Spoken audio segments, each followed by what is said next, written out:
जो सुनता हूँ कहूँगा मैं, जो कहता हूँ सुनूंगा मैं, हमेशा मजलिस नुक्त और समात में रहूँगा मैं।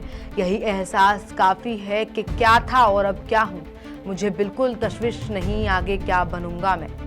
अनवर सऊर की कविता की ये लाइनें हैं। कहते हैं कि जो सुनता हूँ कह देता हूँ, और शायद यही जगदीप धनखड़ भी कहना चाहते हैं। उपराष्ट्रपति पद से अचानक इस्तीफे के 4 महीने बाद जगदीप धनखड़ पहली बार सार्वजनिक मंच पर नजर आए और उन्होंने जो भाषण दिया, मानो जैसे उन्होंने सबके मन को पढ़ लिया हो कि इनके मन में क्या क्या चल रहा है और शायद ये क्या क्या सवाल इनके मन में रौंद रहे हों।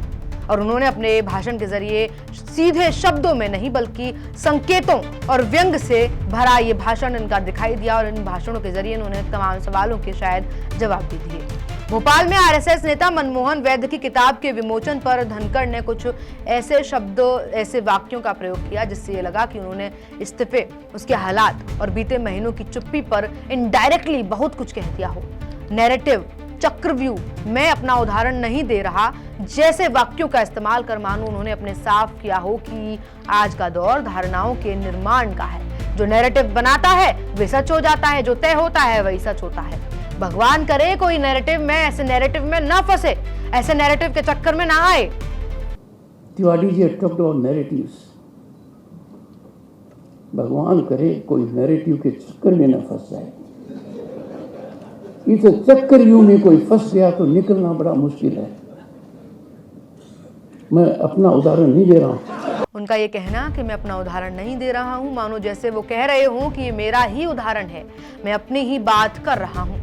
भाषण देते देते उनके पास एक मैसेज भी आया। कहा गया कि समय हो गया है, थोड़ी देर में फ्लाइट है, हमें चलना पड़ेगा।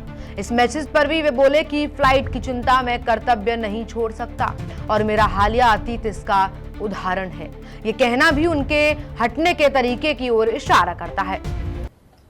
पुस्तक पढ़ने के पश्चात मैसेज आ गया, समय सीमा है। कितना टाइम? 7:30। मैं फ्लाइट पकड़ने की चिंता से अपने कर्तव्य को नहीं छोड़ सकता।